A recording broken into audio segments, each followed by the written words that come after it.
समजा एक यूथ आहे, जो स्टॉक मार्केटमध्ये इन्व्हेस्ट करतोय, तर त्याला तुम्ही काय ॲडवाइस द्याल ॲज अ बिगिनर? तो काय मिस्टेक त्याने टाळल्या पाहिजे? कुठल्या गोष्टींवर त्याने जास्त लक्ष दिलं पाहिजे, जसं की त्याला लॉस नाही होणार स्टॉक मार्केटमध्ये? युजुअली यंग इन्व्हेस्टर्समध्ये मी असं बघतो की रिटर्नच्या अपेक्षा खूप जास्त असतात. हं. हां, स्टॉक मार्केटमध्ये रिटर्न का जनरेट होतोय हे लक्षात घेतलं पाहिजे. स्टॉक मार्केटमध्ये रिटर्न जनरेट होतोय कारण त्या कंपनीज प्रॉफिट बनवत आहेत आणि त्या प्रॉफिट काय रेटला बनवत आहेत तेवढाच तुम्हाला रिटर्न जनरेट होणार आहे.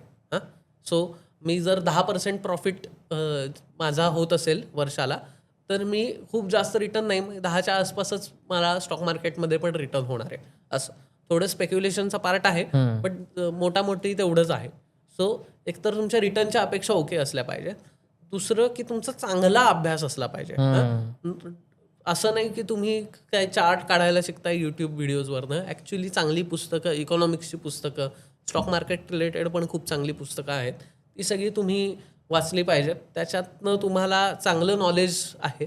आणि थर्ड वुड बी की तुम्ही छोट्या अमाऊंटनी सुरुवात केली पाहिजे. हं. असं नाही की तुम्ही सगळे आई-वडिलांकडनं खूप पैसे घेऊन टाकलेत किंवा स्वतःचे पण सगळे टाकलेत आणि त्यात खेळताय. ते is your hard earn money. So तुम्ही छोट्या अमाऊंटनी सुरुवात केली पाहिजे. जसं जमतंय, जसं शिकतोय तसं कम्फर्ट लेवल वाढेल तसं मोठं करायचं. कारण की पहिल्यांदा लॉस होण्याची शक्यता खूप जास्त असते कारण सिली मिस्टेक्स होतात. बरोबर. आणि बोनस असं मी सांगेन की मी नेहमी असं म्हणतो की इफ यू पेनी स्टॉक्स म्हणून असतात. हं. तुम्ही जर पेनी स्टॉक्समध्ये खेळलात तर तुम्हाला पेनीजच मिळणार आहेत. म्हणजे तुम्ही जर छोटा विचार केलात की मला 0.5% काढायचा आहे आणि 1% काढायचा आहे काहीतरी लेव्हरेज वापरून आणि हं. हे, तर तुम्ही तेवढ्याच ह्याच्यात राहता. तुम्हाला मोठा पिक्चर दिसत नाही. सो मी असं सजेस्ट करेन की तुम्ही जनरली मोठं पिक्चर बघायला पाहिजे आणि त्यानुसार तुम्ही स्टॉक मार्केटमध्ये एंटर केलं पाहिजे. जर आपल्याला स्टॉक मार्केटमधून परतावा जर चांगला असायला हवा, तर आपल्याला त्याचं वर्किंग मेकॅनिझम आपल्याला माहीत पाहिजे, हं. की स्टॉक मार्केट कसं काम करतं. बरोबर. तर याबद्दल थोडी माहिती द्या. बिहाइंड द सीन काय असतात? ओके. मेनली काय होतं माहिती आहे का, जे बऱ्यापैकी नवीन जे असतात ते सगळे फक्त टेक्निकल चार्ट्स बघतात. कारण हं. ते इझी आहे आणि हं. बोरिंग नाही, मजेशीर आहे. मी पण खूप वेळा केलेलं आहे ते काही वर्ष, की 2 लाईन्स अशा लावायच्या आणि म्हणायचं हा रेझिस्टन्स आहे आणि त्याच्यावर जाणार नाही स्टॉक, मग हं. तिथे विकायचा. किंवा असं म्हणायचं की हा सपोर्ट आहे, याच्या खाली जाणार नाही, तिथं विकत घ्यायचा. हे जनरली वर्क होतं कारण की टोटल पॉप्युलेशनला माहिती आहे, मेमरी आहे की इथे काहीतरी स्टॉकने बिहेवियर केलंय. बट हे समजून फंडामेंटली हे समजून घेणं खूप महत्त्वाचं आहे की एखादा स्टॉक वर का जातोय किंवा खाली का जातोय. याच्यासाठी त्या बिझनेसचा, सेक्टरचा, मार्केटचा अभ्यास भरपूर पाहिजे. म्हणजे जर का समज नेस्लेचा स्टॉक आहे, हं. तर नेस्लेचा स्टॉक काहीतरी मुवमेंट करतोय.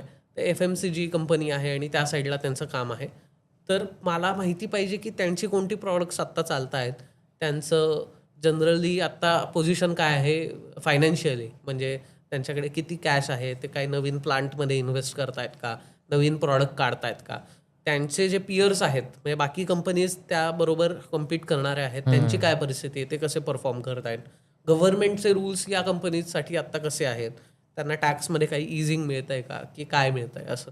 सो हा सगळा खूप किचकट अभ्यास आहे जो कोणालाच करायचा नसतो, म्हणून ते लाईन काढणं सोपं जातं. हं. सो हा अभ्यास करणं आणि त्याचा जनरल अंदाज असणं खूप महत्त्वाचं आहे. मग तुम्हाला जरा इन्साईट मिळू शकतो की एखाद्या कंपनीचं फ्युचर काय आहे असं. आता समजा मी एक स्टॉक निवडला, पण मला त्या स्टॉकवरती रिसर्च करायचा आहे. तर अशा काही वेबसाईट आहेत का जिथे मी डिटेलमध्ये या स्टॉकचा अभ्यास करून मग इन्व्हेस्ट करू शकतो त्याच्यामध्ये? ओके. तुला जर का चार्ट्स रिलेटेड असेल तर ट्रेडिंग व्यू नावाची वेबसाईट आहे. That is a hmm. Good website. Hmm. जर का तुला फंडामेंटल अभ्यास करायचा असेल तर you can start with Moneycontrol. ही सगळ्यात हं. बेसिक वेबसाईट आहे, पण त्याच्यात तुला सगळी माहिती त्याची मिळणार स्टॉक्सची. त्याच्यानंतर काय करायला पाहिजे तर ब्रोकरेज हाऊसेस असतात, हं. त्यांचे रिपोर्ट्स असतात प्रत्येक स्टॉक्सबद्दल. की नेस्लेचं आत्ता आपण उदाहरण घेतलं तर इफ यू गुगल इट, तुला नेस्लेबद्दल प्रत्येक ब्रोकिंग हाऊस काय म्हणतंय हे सगळं मिळेल. मग त्याच्यात तुला चांगले इन्साईट्स मिळतील की ह्यांना वाटतंय की हा वर जाईल, ह्यांना वाटतंय खाली जाईल, ह्यांना वाटतंय थांबेल आणि त्याच्यामागे काय कारण आहे, ह्यांना असं का वाटतंय. मग तुला अजून एक इन्साईट मिळाला. आणि मग थर्ड इज की तू त्या कंपनीचा मॅनेजमेंट काय बोलतेय हे बघ. सो ते मॅनेजमेंट शेअर होल्डर्सशी इंटरॅक्ट करत असतात, त्याचे रिपोर्ट्स मिळतात किंवा मंथली किंवा बाय मंथली 6 मंथली कॉल असतात, ज्याच्यात ते म्हणतात की आत्ता असं असं आम्हाला मार्केटमध्ये जाणवतोय, आम्ही असे असे पैसे इन्व्हेस्ट करणार आहोत. सो या कॉलची रेकॉर्डिंग्स आणि रिपोर्ट्स अवेलेबल असतात. सो ते पण वाचले पाहिजेत, सो दॅट तुम्हाला कळतं की मॅनेजमेंट काय बघते असं. जेव्हा आपण फ्युचर्स आणि ऑप्शनबद्दल बोलायचं झालं तर मार्केटमध्ये 91% पॉप्युलेशन आहे ती लॉस बुक करते. हम्म. तर मग आपल्याला माहिती आहे आपल्याला लॉस होणार आहे, तर तरी पण एवढा मोठा चंक कसा काय 91% पॉप्युलेशन तिकडे डायव्हर्सिफाय होते? नक्की प्रॉब्लेम कुठे आहे फ्युचर्स आणि ऑप्शन्समध्ये? एकतर लोकांना असं वाटतं की फ्युचर्स आणि ऑप्शन्स हे ट्रेड करण्याची व्हेकल आहेत. हां, म्हणजे मी त्यात काहीतरी 5 लाख रुपये घातले आणि काहीतरी खेळलो आणि पैसे मिळवले. तर फ्युचर्स आणि ऑप्शन्स त्यासाठी बनलेच नाही आहेत. म्हणजे असं तू म्हणालास की कार्गो प्लेनमध्ये पॅसेंजर्सना बसवायचं का, तर गरजेपुरतं बसवू शकतो, पण दॅट इज नॉट ज्याच्यासाठी ते बनलं आहे. कार्गो प्लेन हे आपण म्हणू शकतो की Warlike सामान situation. नेण्यासाठी बरोबर. आणि आणण्यासाठी. त्याच्यात तुम्ही पिगी राईड करताय या प्रकारचा तो सगळा प्रकार आहे की ऑप्शन्स आणि फ्युचर्स हे इंडिव्हिज्युअल्सनी काहीतरी स्पेक्युलेट करून थोडे पैसे कमवावेत म्हणून बनवलेलंच मार्केट नाही आहे. It is meant for the big players की ज्यांनी रिस्क हेज करावी. हां, सो जे मोठे प्लेयर्स असतात, मोठे इन्व्हेस्टर्स असतात किंवा मोठ्या कंपनीज असतात, त्यांना रिस्क हेजिंगची रिक्वायरमेंट असते. जसं आपण बसचं उदाहरण घेतलं, हो. त्यांच्यासाठी it is too risky to let the bus go. मग त्यांच्यासाठी ते बनलेलं प्रॉडक्ट आहे. त्याच्यात तुम्ही इंडिव्हिज्युअल्सनी ट्रेड करणंच अपेक्षित नाही. So that is one main problem. दुसरं की इट इज हायली ॲडिक्टिव्ह. मी पण खूप वेळा केलेलं आहे की तुम्ही काहीतरी समज 50,000 रुपये टाकलेत, तर इफ यू आर लकी पटकन त्याचे 2.5 लाख होऊ शकतात आणि इन समटाईम्स तुमचे एकदम 50 लाख पण होऊ शकतात. 10 पट तर खूप इझिली होऊ शकतात. सो इतकं ते व्होलेटाईल असतं ना की ते ॲडिक्टिव्ह वाटून जातं आणि मग your brain starts to think की तू काहीतरी ॲनालिसिस केला आहे किंवा तुला काहीतरी वाटतंय म्हणून ते होत आहे. बट इन रियालिटी असं असतं की ते दॅट इज जस्ट ब्लाइंड लक. कधी कधी लागतं, बऱ्याचदा लागत नाही. कारण की प्रीमियम्स असतात ते सारखे डीके होत असतात आणि प्रीमियम डीकेमुळे तुमचा 90% लॉस तर नक्की आहे. कधीतरी लक होतं, ते लक झालं आणि तुम्हाला पैसे मिळाले की तुम्हाला वाटतं की तुम्ही काहीतरी खूप भारी अनालिसिस केला आहे, त्यामुळे तुमचं झालं आहे आणि त्यामुळे मग ते तुम्ही पैसे गमवत असला तरी तुम्हाला टाकत राहावे असे वाटतात आणि त्यामुळे मेनली लॉसेस होतात. बरोबर सर.